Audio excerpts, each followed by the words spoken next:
Kirante, sabi mo kanina, hindi pa nag-umpisa yung QM Builders as a contractor? Yes, Mr. Chair. Hindi ka pa nakagawa ng project? Hindi pa kasi yung nag-asawa ko ng 1991, nag-upisa kami sa hardware. Yung maliit na hardware, nagtitinta lang bambo, mga ganun eh. Mga Bakit, hipa. bakit nasama ka sa 15 contractors sa listahan ng Pangulo?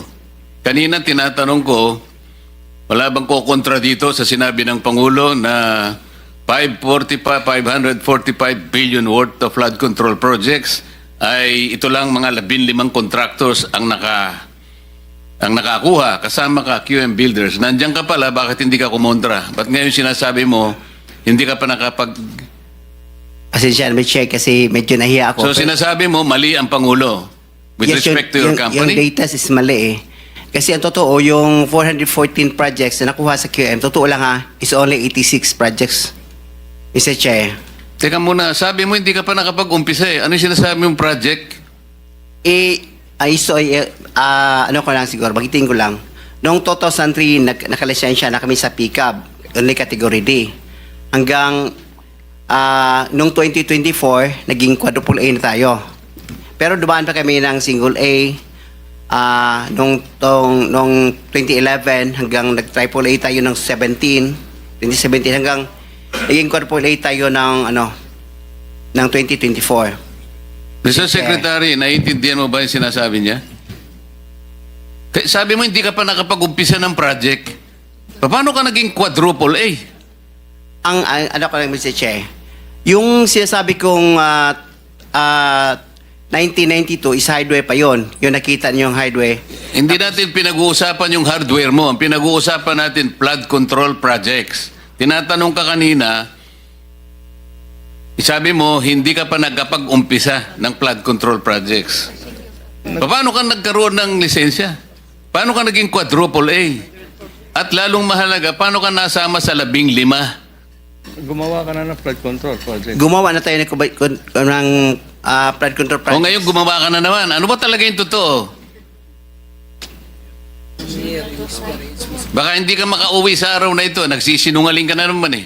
Hindi po, kamo. Ang sinabi ng Pangulo, kasama ka sa 15. Tama, Mr. Huwag Che. mong mamaliitin ito. Pagkatas dito, aartihin mo kami, sasabihin mo, hindi ka pa nagumpisa ka isang hardware. May problema dito eh. Ano lang yan, history lang yung sinasabi ko, Mr. Che. Ano na yung totoo? Yung totoo, may lisensya na tayo na quadruple A ngayon. O ngayon nga, ngayon meron ka ng quadruple. Yes, Mr. Che. O, ilang project ang na-execute mo na? Marami na eh. O kanina sinabi mo, hindi ka pa nakapag-umpisa eh. Meron akong hawak na martilyo rito, sinasabi ko sa'yo. Mr. Chair. Huwag kang tatawa-tawa kasi hindi nakakatawa ito ha. Mr. Chairman. Dito lang nagsisinungaling ka na eh. Mr. Chairman, if I may. Yes, Mr. Mukhang Senator. nahihirapan kasi si Mr. Kirante mag-explain. Tama ba to? Ang sabi mo kanina, hindi ka pa incorporated at ngayon incorporated ka na in 2024. Yes. Okay. No. Hindi rin. Yung incorporated, yung on process pa yun, hindi pa namin na-approve. So lahat ng project na ginawa mo, sole proprietor. Yes, Your Honor. So nakapag-project ka na. Yes, Your Ano yung sinasabi mong hindi ka pa nagsisimula or hindi mo pa nagagawa? Yung incorporated, kasi hindi pa na-approve yung namin, hindi pa naman practice, hindi pa na-transfer from sole proprietorship into... So kaklaruhin ko lang, marami ka ng project at tama na isa ka sa top 15, correct, Mr. Kirante? Yes, Your Honor. Pero hindi ka pa incorporated. Hindi pa. Yun yung sole pa rin. sinasabi mong hindi ka pa incorporated. Yes, Your Honor. Yun yung binabanggit niya kanina, Mr. Chairman. Malabo pa rin eh. Mr. Secretary, tumatanggap ka ng isang sole proprietorship na mag-undertake ng flood control? Well, Mr. Chair, actually, he has the pickup licensing. His Paano siya license- nagkaroon ng pick-up license as a contractor? He has the a pickup license. Paano ka Credited. nakakuha ng pick-up license, Wala pa Mr. nung, Kirante? Sole wala. proprietorship ka lang? Yes, Mr. Chair. Kailan mo nakakuha yan? 2003. Hanggang nag-upgrade tayo sa 2007, naging B tayo. Hanggang 2011, naging A tayo. Yung 2017, naging triple A So, tayo. ano yung net financial contracting capacity mo as a sole proprietorship? 40 billion, Mr. Chair. 40 billion? Yes, Mr. Chair. Yung financial statement mo, padala mo sa amin.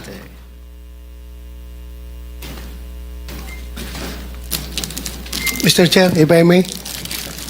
Mr. Chair, Teka muna, si Senator JB muna para matapos natin lahat. quick lang para sa kanya. Kanino? Kay Randy. Habang hindi pa siya umalis. Naniniwala ka pa dyan? Naintindihan ko, Mr. Chair, dahil tingin ko, Bisaya ito, hirap mag-express ng sarili niya in Tagalog. Kaya, I would rather advise him na uminom ka ng tubig, mag-inhale ka, relax ka, at ang pagsalita mo, huwag mo masyadong bilisin. Naintindihan kita para tayo Bisaya. May difficulty in expressing yourself ka. Hindi ko kinakampihan, Mr. Chair, ha? Ang sinasabi niya, meron siyang 40 billion pesos. 40 billion. NFCC. 40 billion ang sinasabi niya. NFCC, Mr. Chair. Kaya nga, 40 billion pesos. Yes, Mr. Chair. Oh. Naniniwala ka, Mr. Senator? Ano yung NFTC, Mr. Chair? Hindi ko... Net financial contracting capacity. Totoo, tinoon na, bay. Ha? May 40 billion ka. Yes. Nakadeposito sa bangko na. Ano na? Ay, Paano? hindi. Yung NFCC kinuha sa... Ano yan? Yen o pesos? Asset yan. Kasi yung NFCC, kinukompute ng times 15 yon, Mr. Chair. Halimbawa, may 1 billion ka sa bangko. Pwede ka sa 15 billion. So, halimbawa, may pera ka sa bangko na 2 billion, ibig sabihin, pwede ka sa 30 billion. Yan ang computation. Kaya tayo yung pera natin, kasama na yung mga assets, more than 2 billion. Kaya, i-multiply natin ng 15, abot ng 40 billion. Kaya kami monta at hanggang 40 billion. Mr. Chairman, Mr. Quirante, ito tinitignan. Ano yung 2015 na QM Builders Incorporated? Ina-apply namin dyan sa SEC, Pero Your Honor. 2015 pa siya. Pero hindi pa namin tinatransfer Transfer to? to sole proprietorship into incorporated. Hindi, ito incorporated na ito eh. This is a corporation. Kasi ang explanation ng bookkeeper natin, yung natin gahandol, yung experience from sole proprietorship, itatransfer muna sa Hindi, incorporated. iba yung experience, iba yung corporate entity. Ha? Incorporate entity is 2015 nandyan na siya. Pero sinasabi nyo, walang nangyayari. Wala nangyayari. Ang Ina-apply lang. ginagamit nyo since noon pa ay yung inyong sole proprietor. Yes, Your Diyan Honor. pumapasok inyong income, in other words. Yan din ginagamit nyo pagbibid ng mga projects. Yes, Your Honor. Tama? Ganun pa? Ganun ba ho ang interpret? So, dalawang entity, yung sole proprietor at yung incorporation. Yes, Your Honor. Okay. Sabit nyo na lang ho sa amin yung mga dokumento na yan. Thank you, Mr. Chairman. Senator JB? Thank you, Mr. Chair. Mr. Chair, siguro ang gusto natin dito, aside from the accountability that we're looking for, ang gusto natin ma-achieve in aid of legislation. Mr. Chair, I have the second bill that I filed in this Congress is a comprehensive master plan for infrastructure development. Na kahit sino po ang maging presidente, when it comes to infrastructure, especially big ticket items, dapat po tuloy-tuloy. Tulad ho ng mga floodway projects, kanina nabanggit ni Secretary, it transcends different multi-year po ito at it may transcend different administrations, no? Ang tanong ko lang, Mr. Secretary, siguro matagal na rin ho kayo na sa DPWH. Dati po meron tayong Napindan, Channel, Manggahan Floodway, and other big flood control. Ganitong mga uri ng proyektong ginagawa. Before the Secretary answers that question, let me acknowledge the presence of our senior Vice Chair of this committee, Senator Alan. You can now answer the question. Thank you, Mr. Chair. Yes, Mr. Chair. We have similar projects of that magnitude in the other river basins, major river basins in the country, Mr. Chair, that are financed by official development assistance, Your Honor. And in these major river basins, they have a comprehensive master plan, Your Honor. But Kanina pa na- Mr. Secretary, as we had discussed already, no matter how comprehensive these river basin Master plans. master plans, until and unless you are able to coordinate with that office that we made reference to earlier, Yes. this is the River Basin Control Office, walang mangyayari dyan. Because it should have been an integrated one. That's Kahit na 100 river basins pa yan, with their separate and individual master plans, kailangan pong coordinated per the mandate of the law na nakalagay sa balikat ng RBCO. So sa ngayon, wag po natin munang gawing parang sagot na makapagbibigay ng kapayapaan ng loob sa ating mga kababayan. Wala pa po tayong na-accomplish in relation to an integrated master plan that will answer the continuing problem of flood ravages in this country, Mr. Secretary. That's correct, Your Honor. Total, pinag-usapan na rin kanina pa na, na master plan po dapat ay sundin. No? Pinoint out na rin po ng ating chair. Pero, Mr. Secretary, nabanggit ko kanina, 3 taon na ho tayo. Pangatlong taon na ito, kung di ako nagkakamali, na tayo nagkakaroon ng pagdinig dito tungkol po sa flooding. Paulit-ulit din po ang ating nakukuhang tanong at sitwasyon. Hindi naalala ko na rin ating majority leader, ilang taon na ritang naglalabas sa sama ng loob dahil ang kanyang probinsya mismo ay laging lubog sa baha. Doon po sa Central Luzon, for example, Secretary, ano po ba ang kailangan gawin? What projects are needed? Yung mga big ticket items that are needed really to mitigate or to flush the floodwaters faster, no? Alam naman natin, we can fight nature. Pero sa ngayon, talagang bakit naiiwan sa Pampanga, sa Bulacan, Northern Luzon, bakit with 350 billion, dapat to may resulta na ho tayong nakikita, Mr. Secretary? Your Honor, for Central Luzon, we are now in the process of finalizing a big project. As we pointed out in previous meetings, this is actually yung Central Luzon Pampanga River Floodway Project, Your Honor. And we are now finalizing yung detailed engineering design. This is financed by the Asian Development Bank.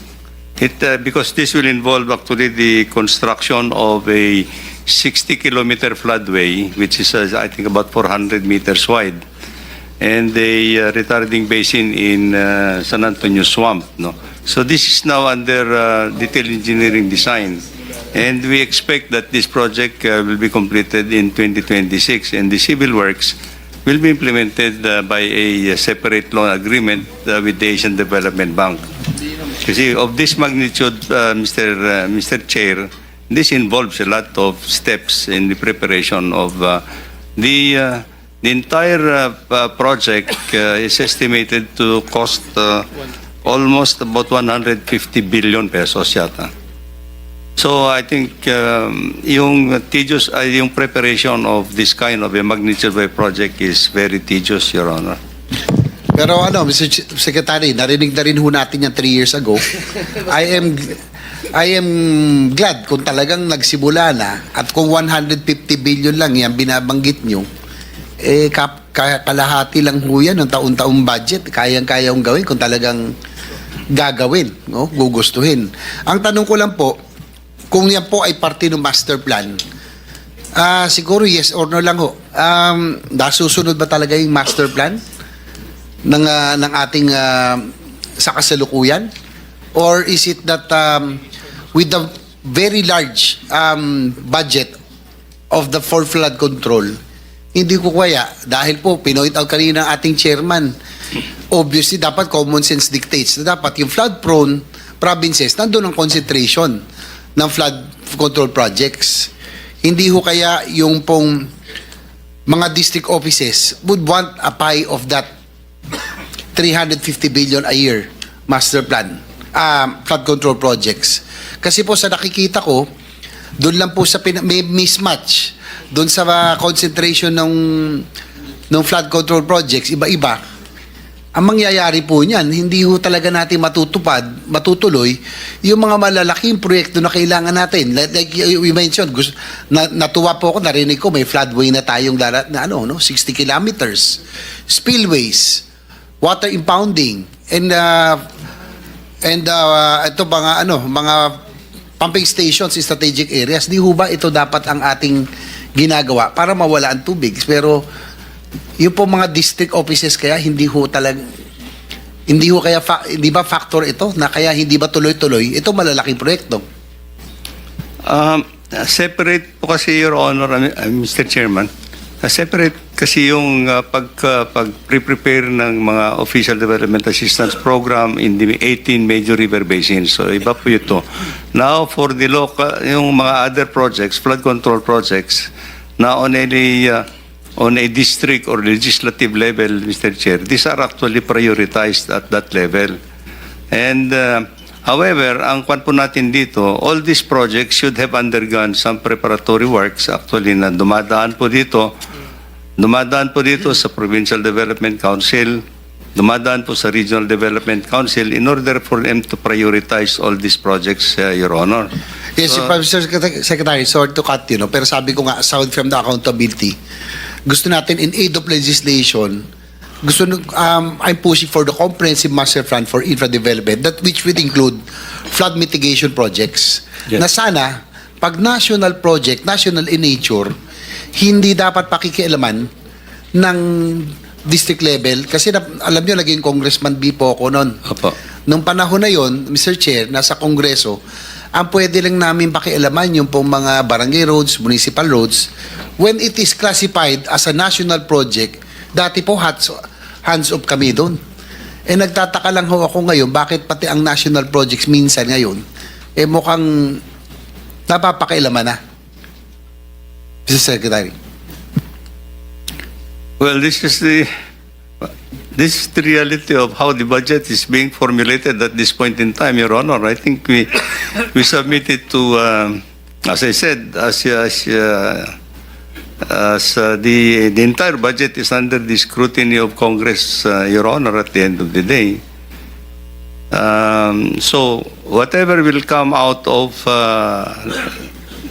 in the law, in the General Appropriations Act, will be the projects that we implement, Your Honor. Well, I empathize with you, Mr. Secretary. Hindi lang naman ho kayo. Kaya ako kayo tinatanong because we would want to we would want to correct some mistakes of the past na nasa tama na tayo. Because of our political system, yung po mga infra projects natin, for example, railway, other big ticket items, hindi natutuloy kasi nga bawat presidente, bawat administrasyon may sariling programa. So itong flood control programs din, dapat dams, floodways, lahat po, long term po ito. That's why I'd want to get your inputs on how we will be able to draft the comprehensive master plan na kasama po ito, na hindi na ho mangyayari ito, na hindi na po mapakailan. Mr. Secretary, siguro ito na lang ho, ito might be parochial in nature. Alam niyo naman siguro 3 taon na tayo nag-uusap pa budget. Meron lang kong example, yung po sa San Juan, yung hiniling ko sa inyo na flood, yung pumping station na kinulit-kulit ko. Ito, tatay, gaya sinabi ni Senator Mig Subirit, hindi ho masama ang insertion or congressional interference o kung ito po itatayuan ho natin, kung makakabuti. Ito po nangyari to, Barangay San Perfecto, Mr. Secretary. Hanggang ngayon po ito, nung mayor po ko at nag-congressman, nakapaglagay na tayo ng about 6 pumping station. Hanggang nung naging senador po ko, nakakuha tayo ng isa o dalawa pa. Ito po, last 3 or 4 budgets na hinihiling natin, Kaya lang po, because of political reasons, sabi kasi na mayor doon, basta galing sa aming proyekto, hindi pa papasukin. Pero Mr. Secretary, ang kawawa dito, hindi ho ako, hindi ho ikaw, hindi po yung mga nasa morang nakaupo. Ang kawawa, yung mga kababayan namin. Yung pong pumping station, Mr. Chair, ilang beses namin tinabi, sabi naman ni Secretary, alam niyang kailangan, pero hindi, susulat po yung congressman namin, dati, si Ronnie Zamora, tapos ngayon yung anak po niya, may errata po. Yung pumping station, mapapalitan po ng flood mitigation structures, mapapalitan ng drainage improvement, at iba pang mga bagay na hindi makakatanggal ng baha. Mr. Chair, kaya ako po ito nilalabas. If this happens in San Juan, na yung pong dapat na proyektong makakapagtanggal ng baha, mapapalitan, pag po may nang himasok ang distrito, it might be happening also elsewhere. Kaya hindi ho talaga mawawala ang baha. Yun lang, Mr. Secretary, sana po, ito kawawa dito, hindi naman kami. Yung mga ari-arian ng mga kababayan natin, no, sa Barangay San Perfecto, and sa ibang lugar din sa buong Pilipinas. Kung ito yung nangyayari sa amin, maaaring mangyari din sa ibang lugar na hindi natin maiayos ang pagtanggal sa baha kung hindi natin bibigyan prioridad yung pong mga malalaking proyekto tulad ng mga floodways, spillways at iba pa. Kung ito'y pagpaparti-partihan, Mr. Chair, talagang patsi-patsi po ito. Sabi ko nga kanina, yung tubig, pag po bumuhos ang ulan, mahahanap at hahanap po yan ng malulusutan. Kung hindi po buo, yung kanina pong mga bininggit nyo, talagang hindi po natin masosolve. Yun lang, Mr. Chair. Thank you. Alam mo, Senator JB, kaya hindi masolve yung problema mo sa San Juan. Ito yung, Mr. Secretary, ito yung Toktokan Interceptor Phase 3. Ito yung manggagaling sa Talayan Floodgate to San Juan River. Ang problema, yung Phase 1 at saka Phase 2, tapos na eh.